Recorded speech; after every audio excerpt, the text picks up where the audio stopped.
గౌరవులైన ముఖ్యమంత్రి ఉప ముఖ్యమంత్రి పవన్ కళ్యాణ్ సార్ కి, విద్యాశాఖ మంత్రి నారా లోకేష్ కి, హోంశాఖ మంత్రి అనిత గారికి నా విన్నపం. నేను పాల్యం తాండా విలేజ్, పామిడి మండలం, అనంతపురం డిస్టిక్, ఆంధ్రప్రదేశ్. నేను సిఆర్పిఎఫ్ కానిస్టేబుల్ని.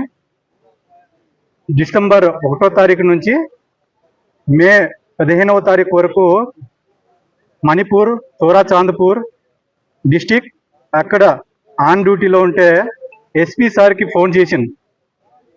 Land survey number 150/1. ఈ సర్వే నంబర్లో 4 పార్ట్నర్షిప్స్. ఒకటి వెంకటా నాయక్, పెద్ద సామే నాయక్, డాకే నాయక్, వాలే నాయక్. ఈ 4 పార్ట్నర్షిప్ 7 ఎకరాల 91 సెంటు. దీంట్లో మా తాతగారికి వాలే నాయక్ రావాల్సిన 90 సెంట్లు. దీంట్లో 84 సెంట్లు ఏ రిజిస్టర్ లేకుండా, ఏ భాగం దాంట్లో రిజిస్ట్రేషన్ మా బాబాయ్ పేరు పైన కానీ, మా నాన్నగారి పేరు పైన కానీ ఎటువంటి రిజిస్ట్రేషన్ కాకుండా ఒక ఇంటి గుత్త పైన రిజిస్ట్రేషన్ చేయించారు. 24 సెంట్లు. ఇది రిజిస్ట్రేషన్ ఆఫీసర్లు అంటే ఎవరు భాగాలు ఎక్కడున్నాయి ఏదనేది లింక్ డాక్యుమెంట్ కూడా లేకుండా ఒక ఇంటి గుత్త పైన రిజిస్ట్రేషన్ చేపిస్తారా? అంటే చూసుకోరా? తన సంతానం లేదా, వారసత్వం లేదా, ఇలాంటి బాధ్యతలు లేకుండా ఒక కమాండెంట్ ద్వారా ఒక లెటర్ పంపించినా కానీ దీన్ని అవాయిడ్ చేసి ఫిబ్రవరి 20 తారీఖు వచ్చిన తర్వాత, ఫిబ్రవరి 20 తారీఖు వచ్చినా కానీ దీన్ని అవాయిడ్ చేసి రిజిస్ట్రేషన్ చేశారు బ్యాక్ డేట్తో.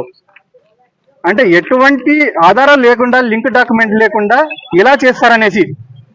అంటే ఎక్కడో ఉన్న మనుషులు కానీ, ఇంట్లో ఆడలున్న దానికి బెదిరింపులు, ల్యాండ్లో పోయి రీసర్వే చేస్తే వాళ్ళకి బెదిరింపులు, ఆర్గ్యుమెంట్ సెక్యూరిటీ వచ్చే వాళ్ళు, విఆర్ఓ వచ్చే వాళ్ళు, ఎంఆర్ఓ మేడం వచ్చే వాళ్ళకి ఆర్గ్యుమెంట్ చేయడము, ఇలా అనేక ఇబ్బందులు గురి చేస్తున్నారు.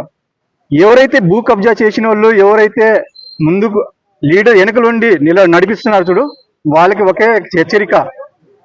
ఈరోజు దొంగతనం చేసేవాడు దొంగడు ఈ రోజు లేకపోతే రేపైనా దొరికిపోతాడు, ఏ రోజైనా దొరికిపోతాడు. దొంగ అనేది తప్పు చేస్తే తెలిసి తప్పు చేస్తే అది తప్పు, తెలియకుండా తప్పు చేస్తే అది తప్పు కాదు. దానికి తాండాలో అందరికీ తెలుసు, పక్కన పల్లెటూరులో కూడా అందరికీ తెలుసు ఈ ల్యాండ్ ఇష్యూ జరుగుతుందనేసి. తాను నాకు ల్యాండ్ ఇష్యూ జరుగుతుందనేసి, ఇది ఎప్పుడో నుంచి జరుగుతుందనేసి అందరికీ తెలుసు. కానీ అయినా కానీ వీళ్ళు ఏ మాత్రం యాక్షన్ తీసుకోకుండా సిఏ గారు అంటాడు, మీ అబ్బాయి డ్యూటీ ఎక్కడ చూస్తున్నాడో అక్కడి నుంచి డ్యూటీ రిజిస్టర్ తీసుకుంటామంటాడు. ఇలాంటి ఫేక్ డాక్యుమెంట్ చేసిన వాళ్ళకి ఏ ఆధారం లేకుండా వాళ్ళపైన చర్యలు తీసుకోండి.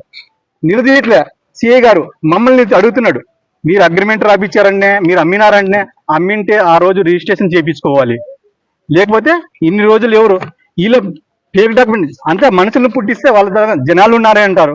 ఎక్కడైనా పోతే జనాలు అవుతారు, మీకు కొట్టేస్తారంటారు. జనాలు ఉంటే అన్ని మా ఆస్తే వదిలేదా? జనాలు వెంట పెట్టుకొని వస్తే అందరికి ఆస్తే వదిలేయాలా మేము? అంటే ఎవరు లేననే కదా. అందుకనే ఒకటే హెచ్చరిక, ఇది ముఖ్యమంత్రి నారా చంద్రబాబు నాయుడుకి, పవన్ కళ్యాణ్ సార్కి, అనిత గారికి, హోంశాఖ మంత్రికి నేను అడిగేది ఏంటంటే న్యాయం జరగాలి. న్యాయం కోసమే నేను పోరాడుతాం. Okay sir.